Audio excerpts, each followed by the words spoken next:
सबसे पहली बात ध्यान दीजिएगा सब लोग, आप लोगों को पढ़ाएंगे क्षेत्र मिति। क्या पढ़ाएंगे बालक? क्षेत्र मिति को इंग्लिश में क्या कहते हैं?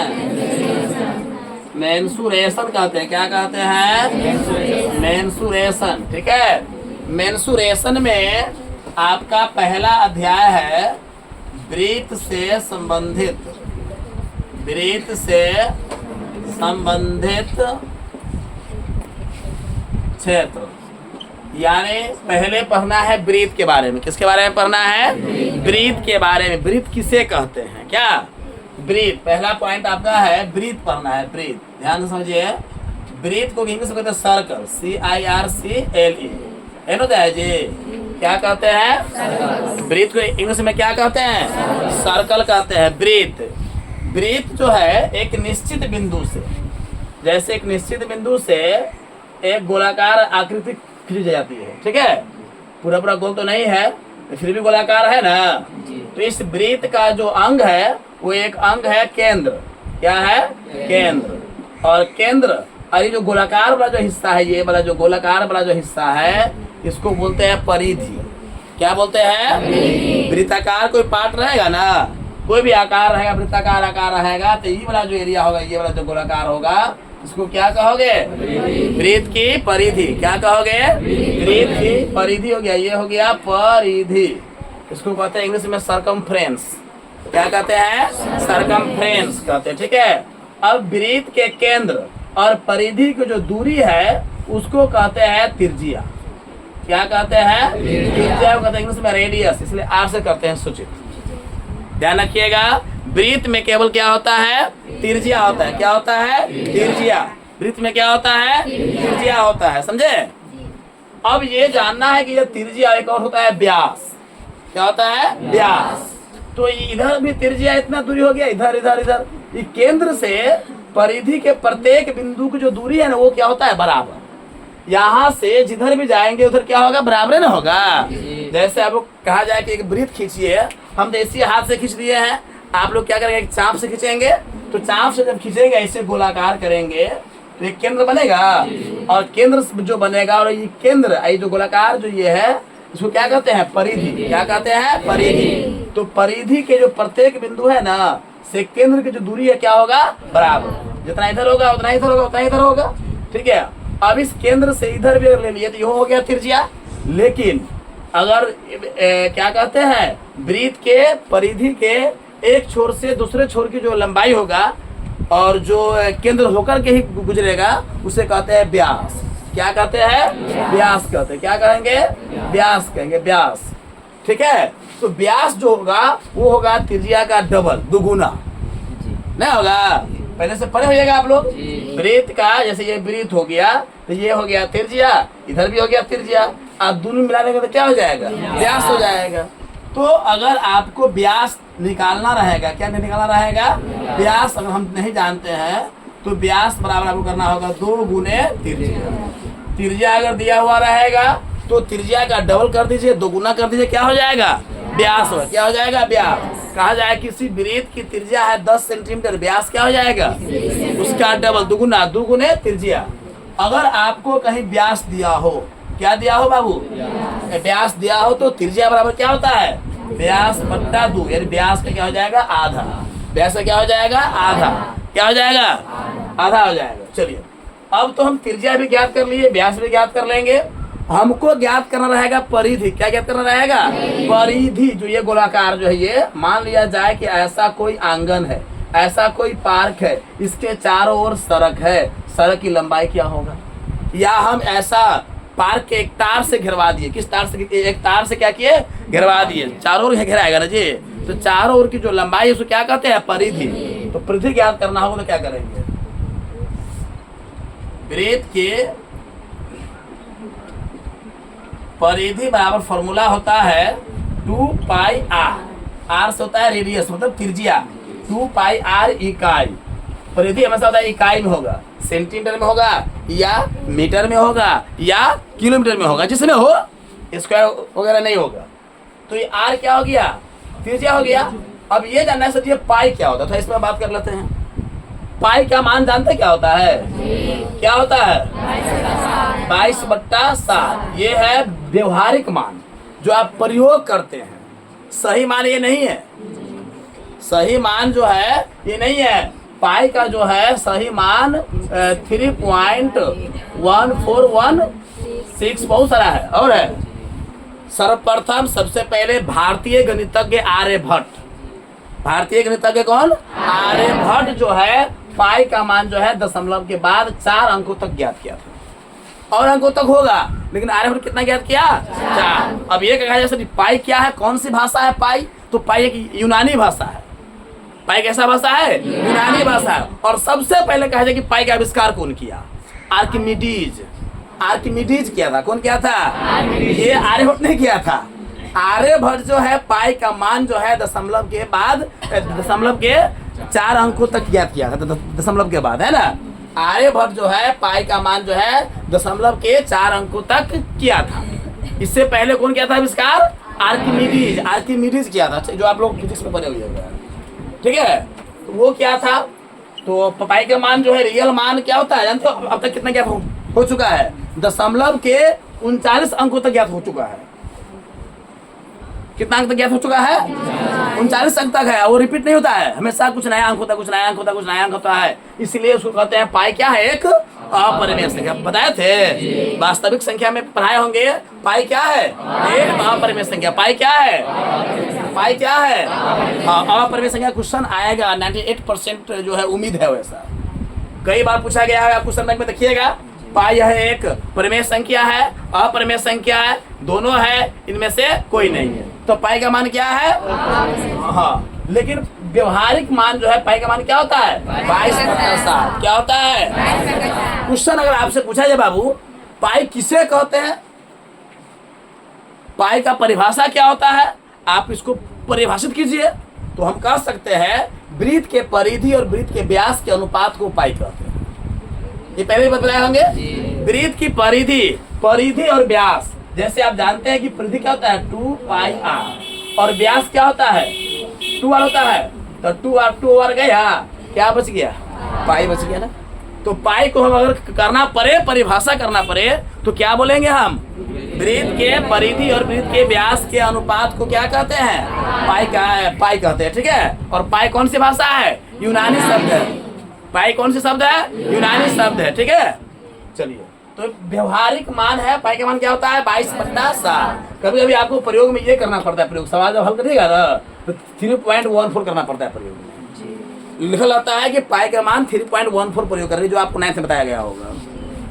अब है वृत्त की परिधि, जानते हैं 2πr। अगर वृत्त की परिधि दिया हो, क्या दिया हो बाबू? वृत्त की परिधि दिया हो तो त्रिज्या बराबर क्या होगा?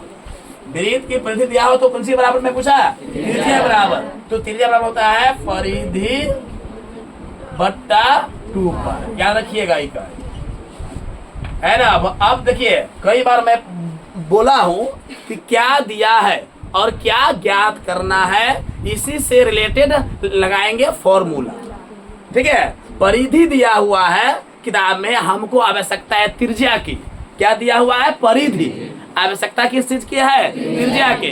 तो हम ज्ञात करेंगे त्रिज्या बराबर परिधि बट्टा 2π। क्या ज्ञात करेंगे हम? परिधि बट्टा 2π ज्ञात करेंगे। ठीक है। अब चलिए, अब हमको ये तो ज्ञात हो गया परिधि।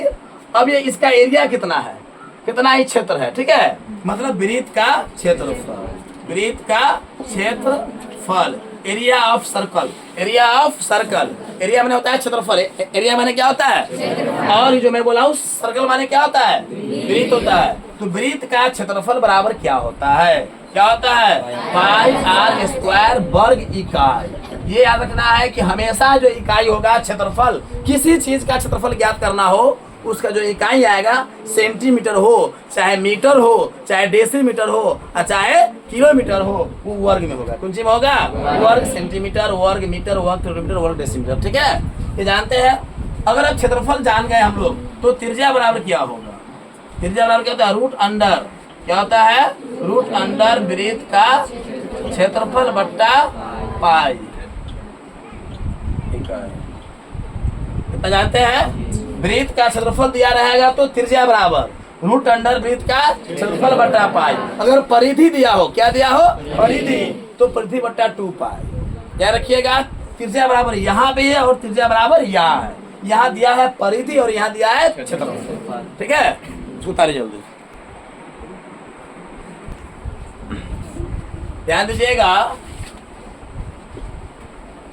अर्ध वृत्त, ठीक है, अर्ध वृत्त जो बनता है, जैसे पूरा वृत्त आप बनाइएगा, उसका आधे नहीं बनेगा, बनेगा, और ये एक सेंटर हो जाएगा, ये हो जाएगा सेंटर। ये इसको अगर पूरा हम गोल कर देंगे इसे, तो क्या बन जाएगा, वृत्त बन जाएगा, बन जाएगा। लेकिन हमको क्या चाहिए, वृत्त का आधा, मतलब अर्ध वृत्त है क्या, तो वृत्त के आधा है, इसी का लाना है परिधि। क्या लाना है, परिधि।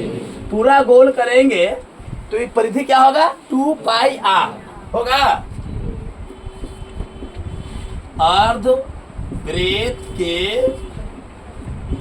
परिधि, अर्ध वृत्त की परिधि, अर्ध वृत्त की क्या हो जाएगा, परिधि बराबर क्या होगा, सुनिए पहले। पूरा वृत्त अगर रहता है तो क्या होता है, 2 पाई आर होता है, 2 पाई आर। ये पूरा गोल रहेगा ना, तो क्या हो जाएगा, 2 पाई आर। लेकिन उसका तो आधा है, तो आधा है तो 2 से भाग कर देंगे, कर देंगे। 2 से भाग करने के बाद सिर्फ इसका रहेगा लंबाई, लेकिन अर्ध वृत्त तो ये भी ना है जी। ये कितना है, एगो आर, एगो आर, क्या आर है, 2 आर है। ये समझे हो, ये जो था ये पूरा गोल करेंगे ऐसे, तो 2 पाई आर, उसका आधा करेंगे तो 2 से भाग करेंगे, तो आधा जब करेंगे तो सिर्फ इसी का ना लंबाई आएगा। लेकिन अर्ध वृत्त ये भी ना बंद है जी। जब ये भी बंद है तो जो है इसके लिए क्या करेंगे, एगो त्रिज्या और एक त्रिज्या, मतलब व्यास, व्यास को जोड़ दिया, 2 आर जोड़ दिया। अब ये 2 से 2 कट जाएगा, बचेगा एगो पाई आर, इधर 2 पाई आर, सॉरी एक आर, एक पाई आर, 2 आर हो जाएगा। इसमें कुछ कॉमन दिख रहा है, क्या कॉमन दिख रहा है आप लोगों को, आर दिख रहा है ना, तो आर इंटू पाई प्लस 2, समझे हो। ये हुआ अर्ध वृत्त की परिधि, क्या हुआ, आर इंटू पाई प्लस 2 इकाई। इकाई मतलब सेंटीमीटर में आएगा तो सेंटीमीटर में, मीटर में आएगा तो मीटर में। और ये कैसे आया बुझा गया आप लोगों को, आर इंटू पाई प्लस 2 या 2 प्लस पाई करिए। एक बच्चा कह रहा था, सर जी आप पढ़ा रहे हैं 2 pi are into h plus r, क्या जानते हो, ये है बेलन के संपूर्ण पृष्ठ क्षेत्रफल। वो क्या है सर जी, हम पढ़ के आए हुए हैं 2 pi are into are plus h. Sir ji आपका गलती है, क्या गलती है, सर जी हम पढ़े हुए हैं, पहले से पढ़े हुए हैं, तो क्या पढ़े हो, तो sir 2 pi are into are plus H, और आप पढ़ा रहे हैं एच प्लस आर, तो कुछ फर्क है, नहीं फर्क है। इसीलिए ध्यान दीजिएगा, ये कैसे आया बुझा गया ना आप लोगों को। तो आर इंटू पाई प्लस 2 कहिए या 2 प्लस पाई कहिए, ठीक है। तो ये हो गया अर्ध वृत्त की क्या हो गया, परिधि हो गया। अगर आपको आर ज्ञात करना हो, त्रिज्या ज्ञात करना हो, मतलब अर्ध वृत्त की हम परिधि जानते हैं, क्या जानते हैं, अर्ध वृत्त की परिधि, वृत्त की परिधि नहीं जानते हैं, क्या जानते हैं, अर्ध वृत्त की परिधि। तो उसका फॉर्मूला होता है अर्ध वृत्त की परिधि बट्टा पाई प्लस 2, क्या होता है, पाई प्लस 2 होता है। बताया समझ में, ये इकाई लिख देते हैं, ये त्रिज्या आ जाएगा। अब हमको जानना है अर्ध वृत्त का क्षेत्रफल, क्या जानना है, अर्ध वृत्त का क्षेत्रफल। अर्ध वृत्त का क्या जानना है, क्षेत्रफल। सुनिए, ये पूरा वृत्त अगर होता तो क्या होता फॉर्मूला, पाई आर स्क्वायर, उसका तो आधा है, क्षेत्रफल में कोई चेंजिंग नहीं होता है, सीधा आधा कर दीजिए, ठीक है। तो पाई आर स्क्वायर जो होता है वो होता है पूर्ण वृत्त का क्षेत्रफल। क्या होता है, पूर्ण वृत्त का क्षेत्रफल। लेकिन आपको क्या ज्ञात करना है, अर्ध वृत्त का क्षेत्रफल। तो उसमें अर्ध मतलब आधा, अर्ध मतलब क्या होता है, आधा, आधा मतलब 2 से भाग कर दीजिए, कितना हो जाएगा, वर्ग इकाई। क्षेत्रफल किसी भी चीज का होता है वो हमेशा होता है वर्ग इकाई में, कौन सी होता है, वर्ग इकाई। बात आ गया समझ में। अगर आपको अर्धवृत्त का क्षेत्रफल दिया हो, क्या दिया हो, अर्धवृत्त का क्षेत्रफल दिया हो, तो त्रिज्या बराबर क्या होगा, त्रिज्या बराबर हो जाएगा रूट अंडर 2 गुने अर्धवृत्त का क्षेत्रफल अब बट्टा पाई हो जाएगा। ये भाग से गुना में चला जाएगा, इसलिए 2 गुने हो जाएगा। बताइए समझ में। अब आपको एक चीज और जानना है, इकाई लिखाएगा यहाँ पर, क्या लिखाएगा? इकाई। एक चीज और जानना है, वलय। क्या जानना है? वलय के बारे में जानना है। वलय क्या होता है सुनिए। जैसे एक ये वृत्त हुआ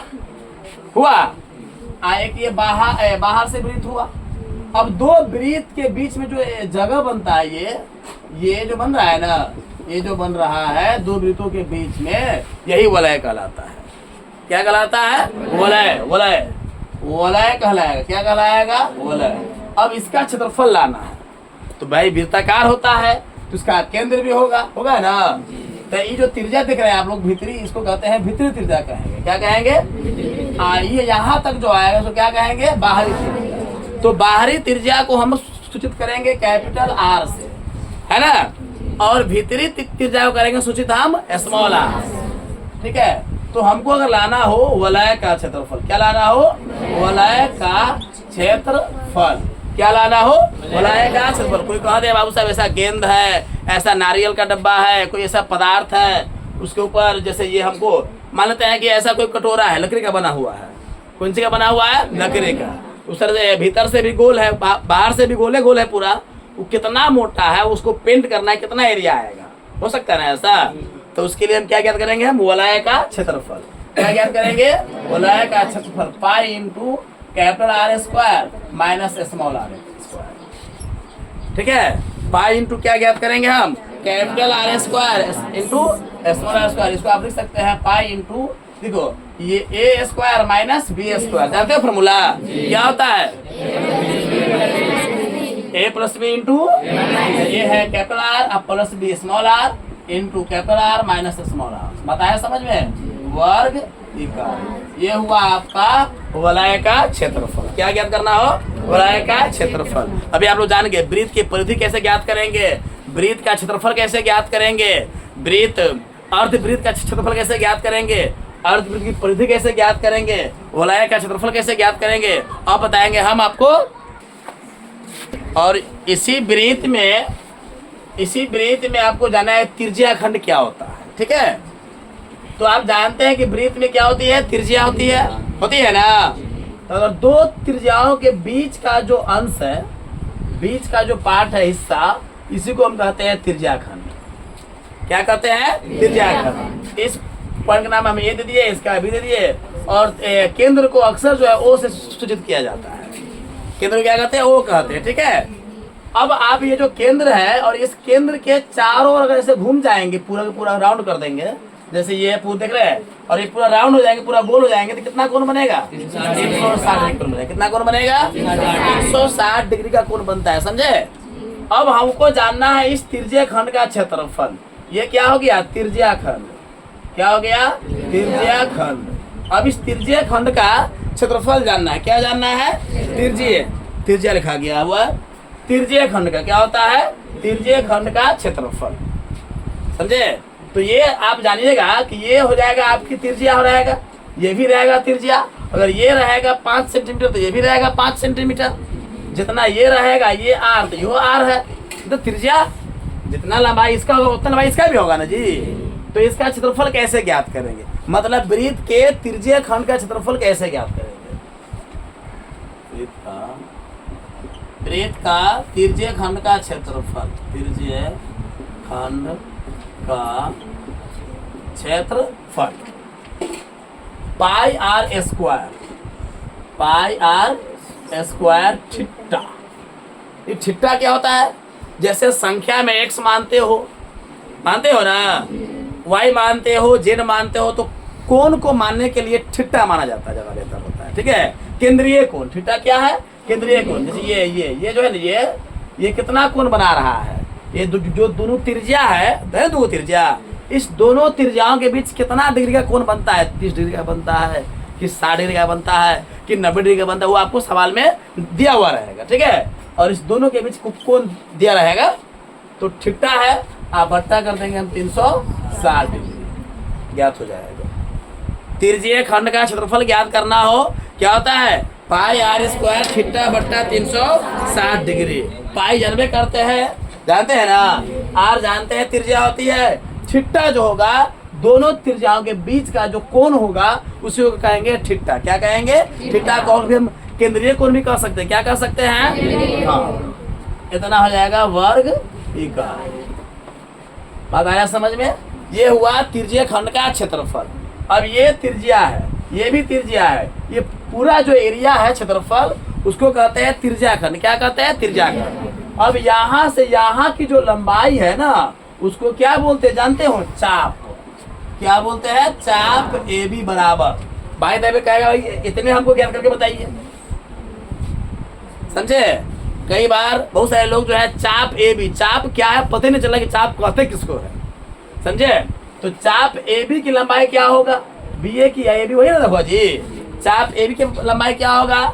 पाई R ठिट्टा, पाई R ठिट्टा बट्टा 180 डिग्री। पाई R ठिट्टा बता कितना जाएगा? 180 डिग्री। ये आएगा आपको कौन सी आया? चाप की लंबाई। कौन सी आ गया? हाँ भाई देवे कभी आपको ज्ञात करना पड़ जाए त्रिज्या खंड के परिमाप, परिधि, परिमाप, परिधि, परिमिति एक शब्द होता है, ठीक है? परिमाप का मतलब होता है चारों ओर की लंबाई, परिधि का मतलब भी होता है चारों ओर की लंबाई। आता है समझ में? तो अगर त्रिज्या खंड के परिमाप ज्ञात करने की आवश्यकता हो जाए कहीं बाय द वे, तो क्या करेंगे हम? चाप AB की लंबाई ज्ञात कर लेंगे, कर लेंगे आई जहाँ में जाएंगे इतना लंबा, कितना लंबा है? 100। आई हम गणना करेंगे त्रिज्या, जितना ही होगा उतना ही होगा। तो चाप AB की लंबाई प्लस त्रिज्या OB की लंबाई प्लस OA की लंबाई सब जोड़ देंगे, परिमिति आ जाएगा त्रिज्या खंड की। बात समझ में आएगी ना? यह बात जैसे ये त्रिज्या खंड ऐसे बना, ऐसे बना, बना तो यहाँ बीच में कुछ ना कुछ कोण रहेगा ना जी। तो इससे का अगर एरिया लाना हो इसको क्या कहते हैं? त्रिज्यीय खंड। क्या कहते हैं? त्रिज्यीय खंड का क्षेत्रफल। क्या होता है फॉर्मूला? पाई R स्क्वायर थीटा बट्टा 360। इस पे हल करेंगे आपको त्रिज्यीय खंड का क्षेत्रफल ज्ञात हो जाएगा। चाप AB की लंबाई ज्ञात करना हो, चाप AB की लंबाई ज्ञात करना हो तो पाई R थीटा बट्टा 180 डिग्री। थीटा क्या है? केंद्रीय कोण। थीटा क्या है? दो त्रिज्याओं के बीच का कोण को कहते हैं थीटा, ठीक है? ये हुआ त्रिज्यीय खंड का क्षेत्रफल। अब एक चीज और आपको जानना है, वृत्त का वृत्त खंड। ये वृत्त खंड क्या होता है? वृत्त का एगो टुकड़ा, चांद का एगो टुकड़ा, पता है? मान लिया जाए कि ये आपका एक वृत्त है, वृत्त है, क्या है ये? वृत्त है। पूरा पूरा गोल तो नहीं है, यहाँ पे एक त्रिज्या होगी, ये सॉरी केंद्र होगा, होगा केंद्र, त्रिज्या भी होगा, होगा ना? अब आई में से वो इतना हम टुकड़ा काट लिए, तो ये क्या कहलाएगा? नीचे वाला जो एरिया है वो क्या कहलाएगा? वृत्त खंड। क्या कहलाएगा? वृत्त खंड कहलाएगा। नीचे वाला जो एरिया है क्या कहलाएगा? वृत्त खंड कहलाएगा, वृत्त खंड। अब वृत्त खंड का लाना है क्षेत्रफल। क्या लाना है? वृत्त खंड का क्षेत्रफल लाना है। तो ये वृत्त जो है ना, वृत्त खंड के लिए जो इसको बोलते हैं जीवा। क्या बोलते हैं? जीवा बोलते हैं। क्या बोलते हैं? जीवा। जीवा किसे कहते हैं भाई साहब? जीवा की परिभाषा क्या होता है? वृत्त के परिधि के दो बिंदुओं को जोड़ने वाली रेखा को जीवा कहते हैं। जैसे ये वृत्त है, ये भी सॉरी ये परिधि हो गया, ये हो गया परिधि, नहीं हो गया?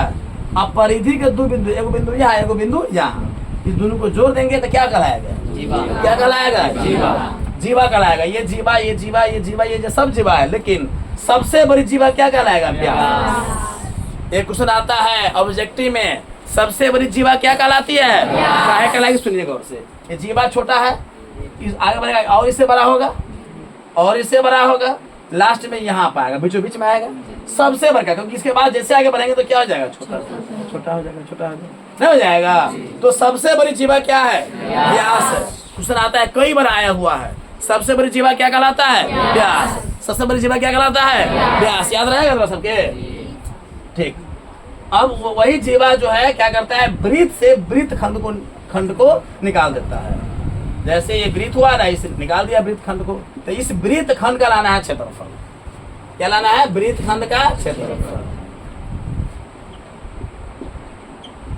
वृत्त खंड का क्षेत्रफल बराबर, वृत्त खंड का क्षेत्रफल बराबर क्या होता है?